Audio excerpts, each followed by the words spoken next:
अगला प्रश्न है अहमदाबाद भजन मंडल, ठक्कर बाबा नगर। हाँ, ध्यान मूलम गुरुर्मूर्ति, पूजा मूलम गुरुपदम, मंत्र मूलम गुरुर्वाक्यम, मोक्ष मूलम गुरु कृपा। सही अर्थ बताने की कृपा करें। साहिब जी, श्री अमोही साहिब जी से निवेदन करता हूँ। श्लोक का ही अर्थ बताए, पूछे। चलो, तो ग्रंथों में भी लिखा है, हर जगह लिखा है।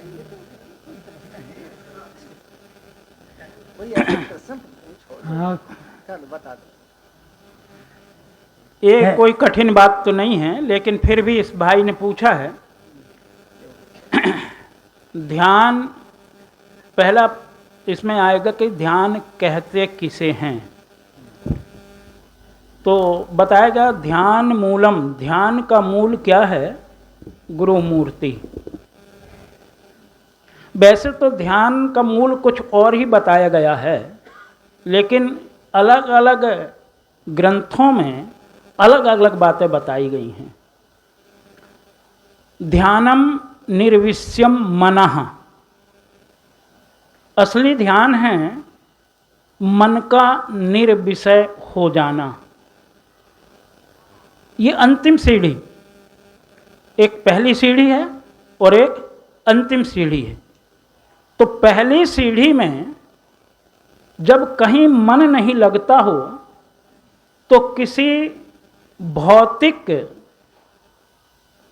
वस्तु का ध्यान करना होता है, और गुरु का शरीर भौतिक है, इसलिए गुरु का ध्यान करना ये प्रथम सीढ़ी की बात है। अंतिम सीढ़ी जब जाएगी तो मन विषयों से सब तरफ से शांत हो जाना, ध्यान हो गया। चाहे आप चलते फिरते कर रहे हों, अगर आपका विषयों का चिंतन समाप्त हो गया, चलते फिरते सो जागते उठते बैठते, आपका ध्यान हो गया। योग शास्त्र ये कहता है ध्यानम निर्विष्यम मनः, निर्विषय हो जाना ही ध्यान है। पूजा मूलम गुरुपदम, पूजा क्या है? गुरु के चरण कमलों की पूजा ही सब पूजा का पूजा है। इसलिए महापुरुषों ने ये बताया है, पूजा की विधि विधान भी लोगों ने अलग अलग बताए, लेकिन यहाँ पूजा गुरु के चरण कमलों की पूजा ही सबसे मूल पूजा बताई गई है।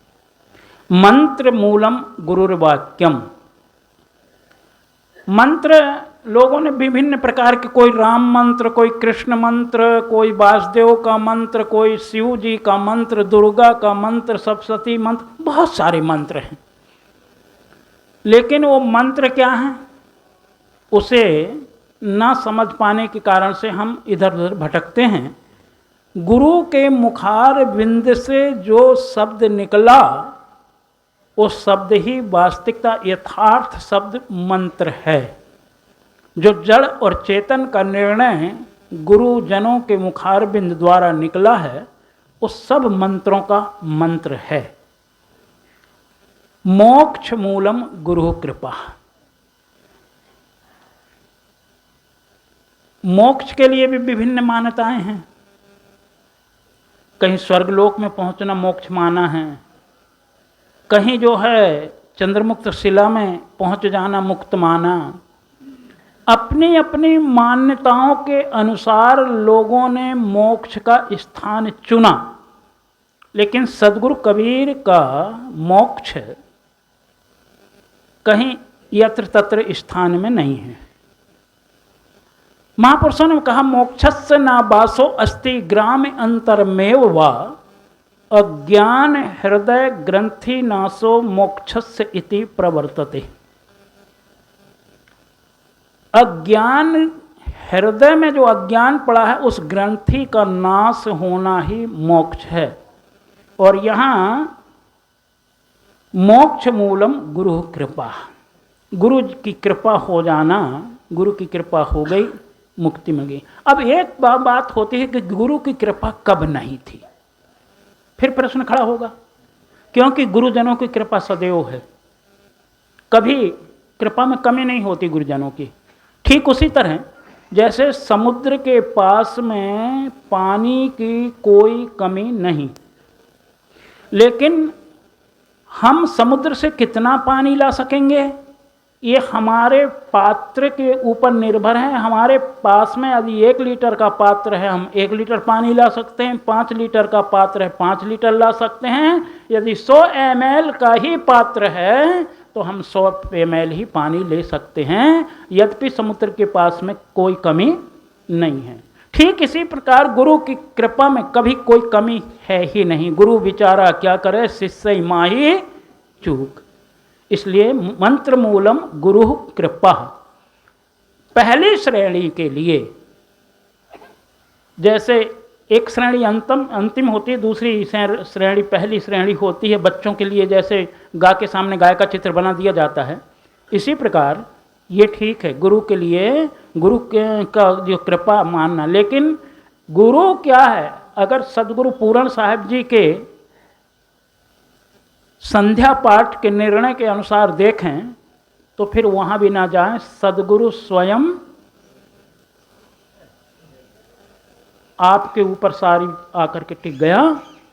अपने आप की ही कृपा सारी कृपाएं है, आपकी कृपा नहीं तो कोई भी कृपा। इसलिए सदगुरु पूरण साहब जी ने यहाँ इस पद में अंतिम कोटि की बात को रख दिए हैं। जो सदगुरु स्वयं स्वरूप हम रोज पाठ करते हैं ना, सभी करते हैं, ये अंतिम स्थिति की बात है, स्वरूप स्थिति की बात है, हैं?